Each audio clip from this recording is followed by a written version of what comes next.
చేయగలిగినవి మాత్రమే జగన్ చెప్తాడు. అవకాశము వెసులుబాటు ఏమాత్రం ఉన్నా కూడా, ఇంకొక మాట కూడా మళ్ళీ చెప్తా ఉన్నా, అవకాశము వెసులుబాటు ఏమాత్రం ఉన్నా కూడా జగన్ ప్రతి పేదవాడి కోసం అడుగులు ఖచ్చితంగా వేస్తాడు అని మాత్రం ఈ సందర్భంగా ఖచ్చితంగా తెలియజేస్తా ఉన్నా.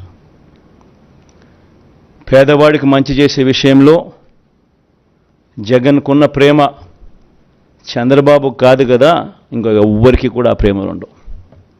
చంద్రబాబు నాయుడికి అయితే ప్రేమ ఉండదు, అది వేరే విషయం. ఇంకా ఎవ్వరికి కూడా అటువంటి ప్రేమలు ఉండవు. ఈ మాటలు నేను చెబుతూ మన మేనిఫెస్టోలోని ముఖ్యమైన అంశాలు కొన్ని నేను ప్రస్తావిస్తా. ఈసారి కూడా మన మేనిఫెస్టో ఎప్పటిలాగానే కేవలం 2 పేజీల మేనిఫెస్టో. ఇంతకుముందు ఇది మన మేనిఫెస్టో, ఇప్పుడు ఇది మన మేనిఫెస్టో.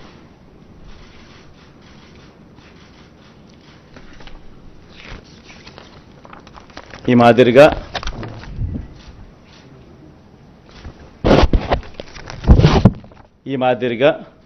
మన మేనిఫెస్టో. ముఖ్యమైన అంశాలు అదే కాపీ కొంచెం పెద్ద ఆల్ఫబెట్స్లో ఉంటుందని చెప్పి కొంచెం దీంట్లోకి పోతా. అదే కాపీనే, అది చిన్న సైజు అక్షరాలు, ఇది పెద్ద సైజు అక్షరాలు.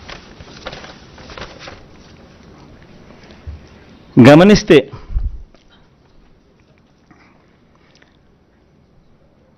మనం పెట్టిన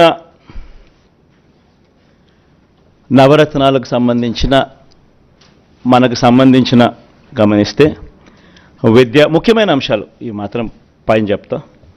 విద్య, అమ్మఒడి, ట్యాబులు, విద్యా కానుక, గోరుముద్ద, ఇంగ్లీష్ మీడియం, డిజిటల్ బోధన. వైద్యం, విస్తరించిన ఆరోగ్యశ్రీ ఇంకా విస్తరణ, ఆరోగ్య ఆసరా, విలేజ్ క్లినిక్లు, ఫ్యామిలీ డాక్టరు, 17 కొత్త మెడికల్ కాలేజీలు, జగనన్న ఆరోగ్య సురక్ష. వ్యవసాయం, రైతు భరోసా, ఆర్బీకేలు, ఉచిత పంటల బీమా, 0 వడ్డీ పంట రుణాలు, పగటిపూటే 9 గంటల ఉచిత విద్యుత్, సమయానికే ఇన్పుట్ సబ్సిడీ.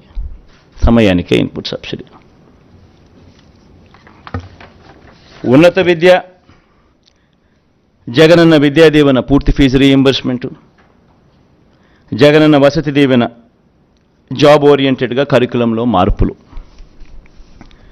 నాడు నేడు స్కూళ్ళు, నాడు నేడు హాస్పిటల్స్, పేదలందరికీ ఇళ్ళు, అక్క చెల్లెమ్మల పేరిట పేదలకు ఇంటి స్థలాలు, ఇల్లు, మహిళా సాధికారత, చేయూత, కాపు నేస్తం, ఈబీసీ నేస్తం, 0 వడ్డీ. సామాజిక భద్రత, పెన్షన్ కానుక 2 విడతల్లో 3,500కు పెంపు, ఎప్పటిలాగే ఇంటి వద్దే వాలంటీర్ల ద్వారా పెన్షన్ల పంపిణీ.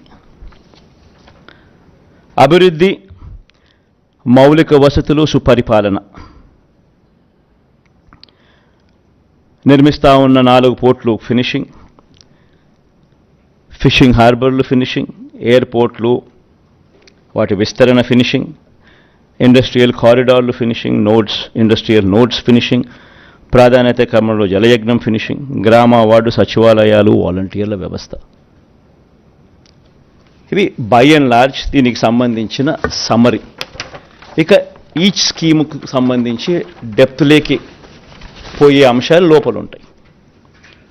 సో ఒక డెప్త్లోకి పోయే అంశాలలోకి ఒకసారి మనం పోతే, మహిళలు, నా అక్క చెల్లెమ్మలు, వీళ్ళకి సంబంధించి ఒకసారి గమనించినట్లయితే వైఎస్ఆర్ చేయూత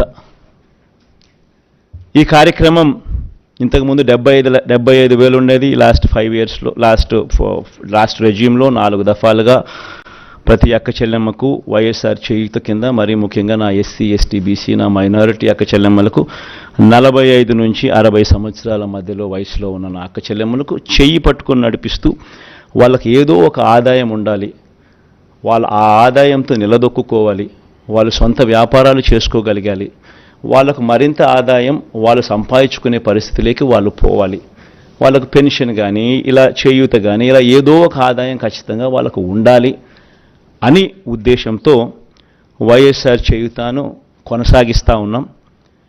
ఇంతకుముందు 5 ఏళ్లలో 4 దఫాలుగా 75,000 ఇచ్చాం. దాన్ని మళ్ళీ కొనసాగిస్తూ మళ్ళీ 4 దఫాలు 1,50,000 దాకా 50,50,000 వరకు తీసుకొని పోతాం.